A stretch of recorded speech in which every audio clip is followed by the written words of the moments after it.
Ladies and gents, I am miserable. This is a uni. I talk to myself way too much, so I might as well film it. And why am I so stressed out for? I might as well be stressed out for an audience, so I'm gonna do that. So y'all gonna watch me be stressed out, okay? Like last night a girl just stressed out over solving a problem that didn't exist. I really just did that. Like, I spent my night solving a problem that didn't exist in my head, that I made up, that was unsolvable, and so I just kept trying to solve it and not sleep. A girl did that.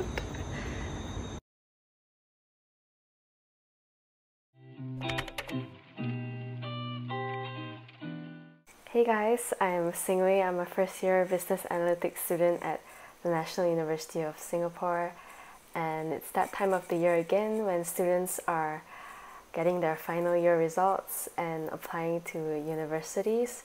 So I thought I'd compile this video to talk through the application process of NUS, where I'm studying at, and give you some insight on how I got into the National University of Singapore. Yeah, if you're unsure about applying or if you're keen on applying but would like more information, this video is for you.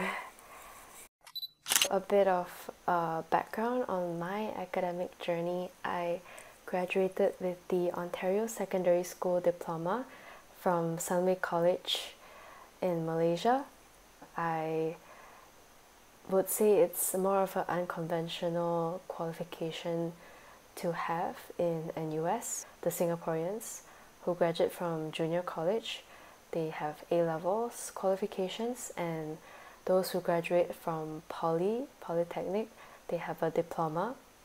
For those that I know from Malaysia, there are ones who have the usual STPM qualification, the UEC qualification, and OSMAT qualification, and CIMP, like myself. Yeah.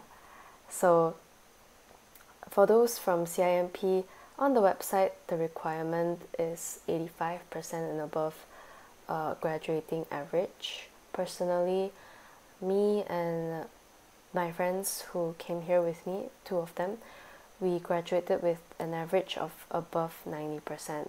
Generally, I wouldn't say that most students here are straight A students, and I wouldn't say that just because you're a straight A student, you are definitely guaranteed a place. It's pretty unpredictable. So yeah, whatever your grade is, I would say just apply if you're really keen on joining NUS. So going through the application form, I would say that NUS application, out of all the applications that I personally filled out for my own uni applications, NUS one was one of the easiest to fill out. So I applied to universities in America, to universities in China, and universities in Singapore. So NUS one, I recall, was one of the easiest, but also one of the hardest to stand out in because it is so simple to fill out. So the first step, they'll ask you for your personal particulars, your contact information, and then your grades, your academic qualifications. After you fill those in, they'll ask for additional English test scores. So I'll put up the English test score requirement that they look out for. Personally, I actually didn't submit any English test score. I just submitted my CIMP English grade. Okay, next they'll ask for your outstanding achievements, and they only allow you to put in 3, which is not a lot, to, you know, make yourself stand out. The first they reserve exclusively for Olympiad achievements, which I did not have, so I left that portion blank. definitely include achievements that you are the most proud of, or the most relevant to your degree choice, I would say. Next, there's an optional personal statement portion for you to fill out.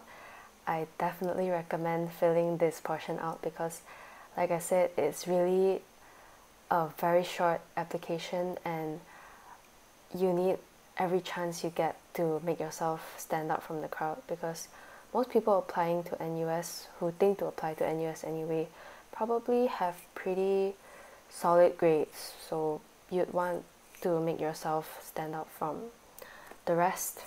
So this personal statement portion is again super short, 2,000 characters, which is about 400 to 500 words, where you can really try and showcase how you're different. I kind of cheated, I guess, because we're supposed to submit our documents like our IC and our passport, but I was extra and I included an extra PDF of my resume, my recommendation letters. I'm not sure if they went through that, but I included it just to give me a better chance at standing out. Next step is picking your courses.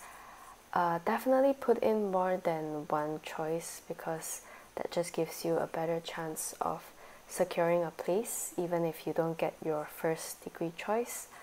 I believe I put in business analytics as my first choice, business or computer science as my second choice. My third choice I think was communications. All three faculties. Why not? I was a pretty confused child at that point, still am. Next, you can pick your double majors and minors, and if you are interested in doing a double degree, you also indicate that. Definitely do your research on what you want to pursue. Later on, once you get accepted, you also have another chance to declare your minor, so there's no rush, I guess, if you don't declare it right now, but I believe you must kind of apply concurrently for double degree programs or double majors if you are intending to do that at this point. So I think to be safe, just indicate whatever you are interested in at this point. Tuition grant. So I would definitely say yes to taking up the tuition grant. I personally took up the grant, which necessitates me to stay working in a Singaporean company for 3 years after I graduate, and I have no issues with that, so I went ahead and took up the grant. It's really quite a big difference between taking the grant and not taking the grant. I'll insert the table for the fees right here.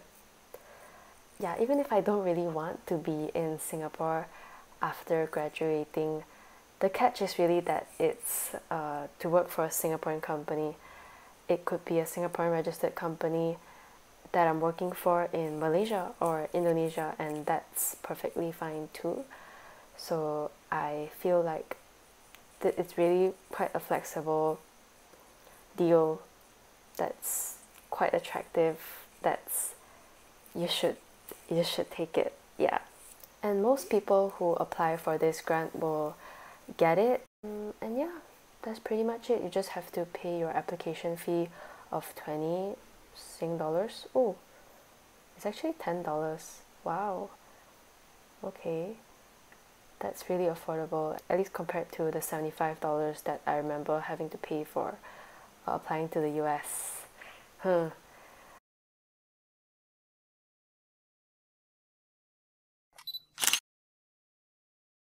And the financial aid, please apply for financial aid if you need it.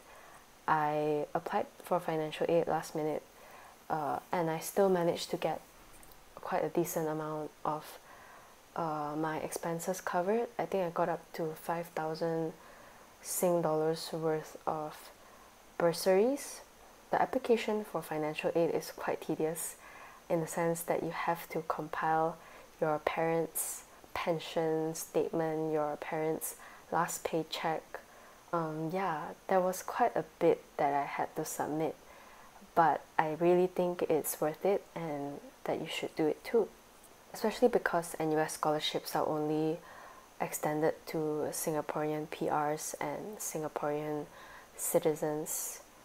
So bursaries are really international students' best bet for financial assistance from the school itself. So another application that I would highly recommend filling up concurrently is the RC application, which stands for the Residential College Application. If you are interested in staying on campus and would like to stay at a residential college, definitely apply concurrently with your NUS admission application. So don't be like me. I found out that I missed the deadline for RC applications the day after I got my acceptance letter, and the RC applications happened to end the day I received my acceptance. So your girl had to write in to the admissions and beg for them to consider my application. And so RVRC, which is where I stay right now, the Ridgeview Residential College, was my only option, and really quite a blessing in disguise, I must say. I really enjoy RV, so that's great. There are 3 types of accommodations in NUS. There's the halls, there's the RCs, and there's the residences. So the difference between the 3 would be that halls, I asked for opinions, okay? I asked for opinions, and halls people regard to be more high commitment.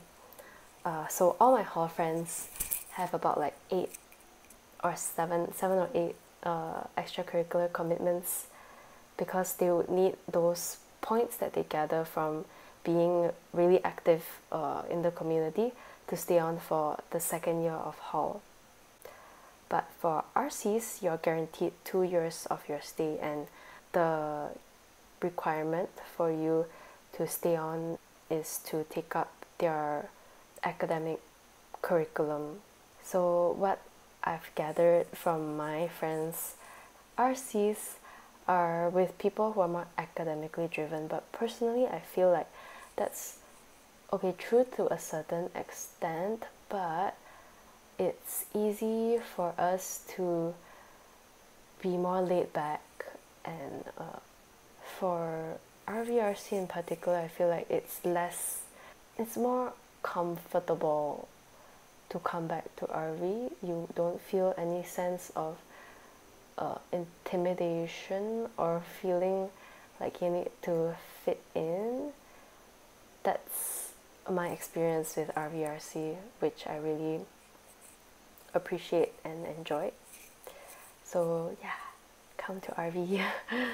Residences, on the other hand, are just places for you to stay. There are practically no activities that are available. It's quite quiet and mostly filled with international students. So if you're looking for just purely a place to stay, PGP Residences is the only residence available in NUS. So I'll link like the rates and all for accommodation below.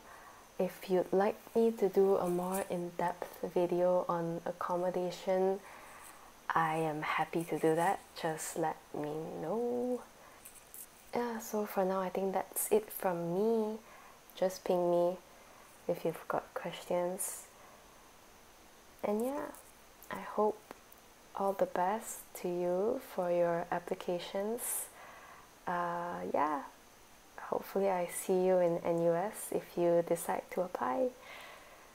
It's like 1 a.m. at night as I'm filming this, so yeah, good night guys.